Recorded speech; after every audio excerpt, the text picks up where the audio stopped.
today's, little presentation is going to be pretty short. What this is about is I'm going to send you off to do some watching of videos and doing a little bit of reading about haplogroups. Now, last time we mentioned in how to read a science paper, and so I took you through this paper that talked about ancestry. What does it mean by ancestry? And of course, a substantial part of the paper was about genetic ancestry.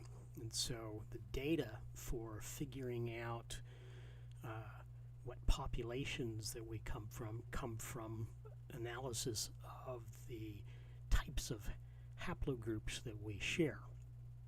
Okay, and so rather than me trying to explain all this, I'm going to send you off into the following places. So if you go to your Canvas site, right, and if you go to modules,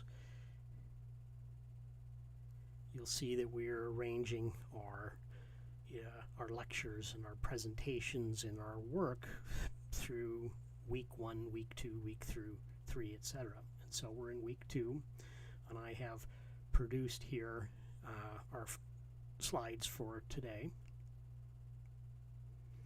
And so what I'm asking you to do is to work through, in effect, 3 things. So in no particular order, Wikipedia has a pretty decent introduction to what haplogroups are.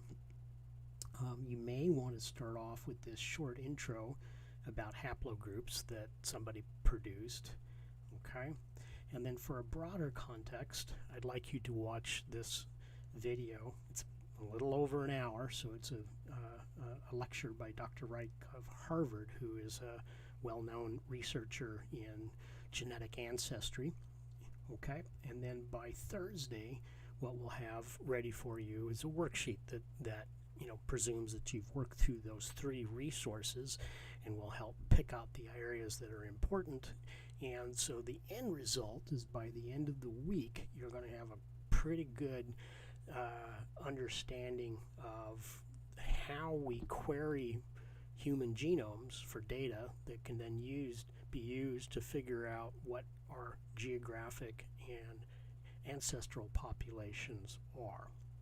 Okay, so that's all I'm going to present to you. Is basically these are the assigned readings. Wikipedia, take a look at these 2 videos. This one's short, very general introduction, and this one's longer, ranges from an introduction to how haplogroups are used. And then be ready on Thursday for there to be an assignment for you to fill out. Okay? All right, so that's all I've got. So thanks for listening, and we're going to go ahead and sign off now.